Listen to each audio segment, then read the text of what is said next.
மாண்புமிகு முன்னாள் முதல்வர் அதிமுக பொதுச் செயலாளர் இதய தெய்வம் அம்மா அவர்களின் 27வது பிறந்தநாளை முன்னிட்டு கழக ஒருங்கிணைப்பாளர் தமிழக முன்னாள் முதல்வர் மாண்புமிகு ஐயா OPS அவர்களின் ஆணைக்கிணங்க ராமநாதபுரம் மாவட்ட கழக செயலாளர் மாநிலங்களவை உறுப்பினர் உயர் திரு ஆர் அஹ்மத் MP அவர்களின் வழிகாட்டுதலின்படி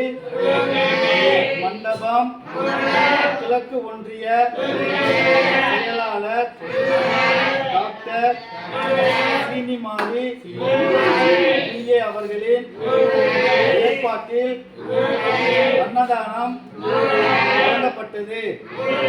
அவர்களின் குடும்பத்தாருக்கு மிக்க நன்றி. வாழ்க வளமுடன், வாழ்க வளமுடன், வாழ்க வளமுடன்.